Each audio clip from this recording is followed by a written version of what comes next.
చెప్తున్నారు, కేటీఆర్ ఏం చెప్తున్నారు? కేటీఆర్ గారి యొక్క ముఖ్య ఉద్దేశం, ఈ పర్యటన యొక్క ఉద్దేశం ఏంటంటే రైతులతోటి వాస్తవాలు తెలుసుకుందాం, వారితో ముఖాముఖి మాట్లాడితే రైతుల సమస్యలు మనకు అర్థమవుతాయి. నిజంగానే రైతులకు సమస్యలు ఉన్నాయనేది కూడా ఈ మొద్దు నిద్రలో ఉన్నటువంటి కేంద్ర ప్రభుత్వం కానీ రాష్ట్ర ప్రభుత్వం ఏమవుతుంది అంటే ప్రతిపక్షాలు ఏదో కావాల్సి రాజకీయం చేస్తున్నాయి, రాజకీయం కొరకే వాళ్ళు మాట్లాడతారు. కాబట్టి రైతులతోటే స్వయంగా కలిస్తే రైతుల వాళ్ళకు ఉన్నటువంటి కష్టాలు, వాళ్ళకు ఉన్నటువంటి బాధలు, మరి ప్రతి సంవత్సరం కొత్త రూల్స్ తీసుకొచ్చి CCI కానీ సోయాబీన్ కొనేటప్పుడు నాఫెడ్ కానీ మార్కెట్ కానీ ఇక్కడ CCI అయితే కాటన్ కార్పొరేషన్ ఆఫ్ ఇండియా ఉందో ఇలా పత్తి రైతులు ప్రధానంగా మరి ఆదిలాబాద్ జిల్లాలో పత్తితో పాటు ఒక 30% మంది రైతులు ఇలా సోయాబీన్ కూడా పండిస్తారు.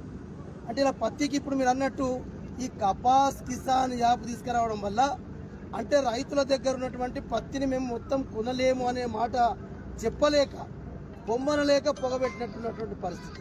అంటే ఇలా ఆదిలాబాద్ జిల్లాలో ఆదివాసీ గ్రామాలు కానీ ఇంటీరియర్ గ్రామాలు కానీ గుట్టలు కొండలు అడవులతో ఉన్నటువంటి జిల్లా. అసలు అక్కడ సెల్ ఫోన్లే రైతులు సగం మంది సెల్ ఫోన్లు ఉన్నాయి, సెల్ ఫోన్లు ఉన్న సిగ్నల్స్ ఉన్న అక్కడ మరి డబ్బా ఫోన్ ఉంటాయి, ఈ స్మార్ట్ ఫోను టచ్ ఫోన్లు ఎక్కడ ఉంటాయి.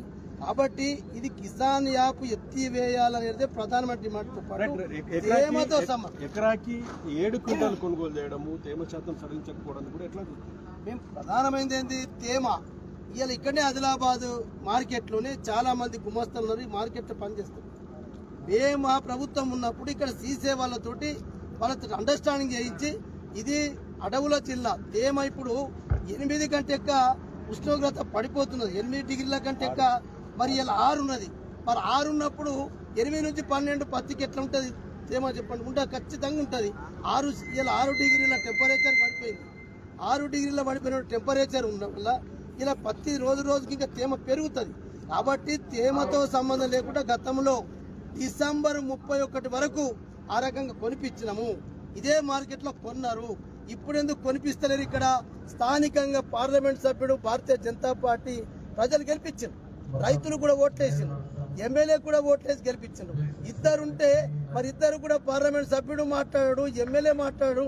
ఇలా కేంద్ర ప్రభుత్వం యొక్క సంస్థ అది. కాబట్టి ఫైనల్ గా CCI CMD మరి కాసేపట్లో రాష్ట్రానికి రాబోతున్నారు, చర్చ జరపబోతున్నారు.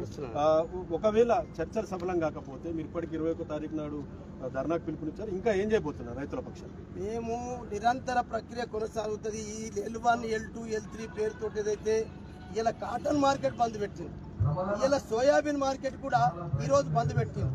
అంటే ఈ రకంగా రోజు బందులు పెడితే అసలు కొన్నది ఎంత పత్తి? ఇప్పటిక 58,000 కుంటలు ఆదిలాబాద్ సెంటర్లో కొన్నారంటే ఇలా దగ్గర 36 లక్షల కుంటల పత్తి వచ్చేటటువంటి ఆదిలాబాద్ జిల్లాలో మరి ఇలా 58,000 కుంటల పత్తి ఇప్పటికి మనం కొన్నాం.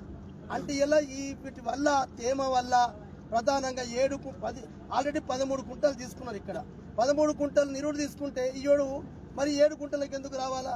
సరే ఈ సంవత్సరం వర్షాలు ఎక్కువ పడి పంట పండపోతుంది, నెక్స్ట్ ఇయర్కి ప్రాబ్లం రాదా? అందుకని 13 కుంటల పత్తి ఎకరానికి తీసుకోవాలా. తేమ లేకుండానే పత్తి కొనుగోలు చేయాలి డిసెంబర్ 31 వరకు. అట్లనే ఇలా కపాస్ కిసాన్ యాప్ని ఎత్తివేయాలని చెప్పి మా ప్రధానమైనటువంటి డిమాండ్ అని చెప్పి సోయాబీన్ కూడా వేలి ముద్రతో పాటు అది కూడా ఇలా 10 కుంటలు నిరుడు కొంటే ఇలా 7 కుంటలే సోయాబీన్ ఎకరానికి కొంటున్నారు. వేలి ముద్రతో ప్రాబ్లం వస్తుంది.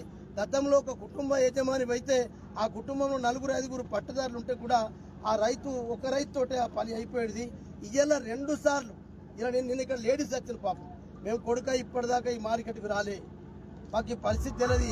వేలి ముద్రలు కూడా 60-70 ఏళ్ళు దాటితే రానే రాదు. ఇలా అటువంటి పరిస్థితి ఉన్నప్పుడు ఈ వేలి ముద్రలు ఎందుకు? ఈ కుటుంబ సభ్యులు ఒక్కరికి ఎందుకు ఆథరైజేషన్ తీసుకోరాదు? ఇలా 7 కుంటలు ఎందుకు తీసుకుంటారు? 10 కుంటలు సోయాబీన్ ఎందుకు తీసుకోరు? 7 కుంటల పత్తి 13 కుంటలు తీసుకున్నారు ఎట్లా? తేమ లేకుంటే ఇవన్నీ ప్రధానమైన డిమాండ్లు. కాబట్టి రైతులతోటి ప్రత్యేకంగా మాట్లాడి ఈ మొద్దు మీద ఉన్నటువంటి కేంద్ర ప్రభుత్వాన్ని, రాష్ట్ర ప్రభుత్వాన్ని లేపాలి. ఇలా రాష్ట్రంలో మా పరిస్థితి లేదని చెప్పుకోవచ్చు. రాష్ట్ర ప్రభుత్వం అలా ఎంపీలు 8 మంది ఎంపీలు గెలిచిండ్రు. మరి ఇలా ముఖ్యమంత్రి ఉన్నాడు, ఒక్కరోజున ఢిల్లీకి పోయి ఇలా మా రాష్ట్రంలో ప్రధానమైన పంట పత్తి పంట, మరి రాష్ట్ర ప్రభుత్వం కూడా మా రైతులకు ఇబ్బంది అవుతుందని చెప్పి ఒక్కరోజు ముఖ్యమంత్రి పోయి ప్రధానమంత్రి గెలడు. వ్యవసాయ శాఖ మంత్రి కలవరు, అలా పార్లమెంట్ సభ్యులు కలవరు, సీసీ ఆఫీసులో పోయి కలవరు. మరి ఇలా ఎవ్వరు మాట్లాడకుంటే భారతీయ జనతా పార్టీ ఎంపీలు మాట్లాడరు, ఇలా కాంగ్రెస్ పార్టీ ఎంపీలు మాట్లాడరు. మరి వీళ్ళు ఎందుకున్నట్టు ప్రభుత్వాలు ప్రజలు ఓట్లేసి గెలిపించినందుకు ఎందుకు? మరి ప్రజల సమస్యలు తీర్చడానికి కొరకు కదా ప్రధానమైంది. ఇలా వ్యవసాయం 70% మంది ఈ రాష్ట్రంలో ఈ దేశంలో ప్రధానమైనటువంటి వృత్తి వ్యవసాయమే. వ్యవసాయంపై ఆధారపడి బతుకుతా ఉన్నారు. వీళ్లకు లేకపోతే అన్నం పెట్టే రైతుకే ఈ ప్రభుత్వాలు సున్నం పెడితే మీరు అన్నట్టు రేపు 21వ తారీఖే కాదు, నిరంతరం వాళ్ళు జిన్నింగ్లు ఓపెన్ చేసేదాకా, మా డిమాండ్లన్నీ ఒప్పుకునేదాకా మా రైతుల పోరాటం ఆదిలాబాద్ లో బీఆర్ఎస్ పార్టీ ఆధ్వర్యంలో కేసీఆర్ గారి నాయకత్వంలో కొనసాగుతుంది. Thank you.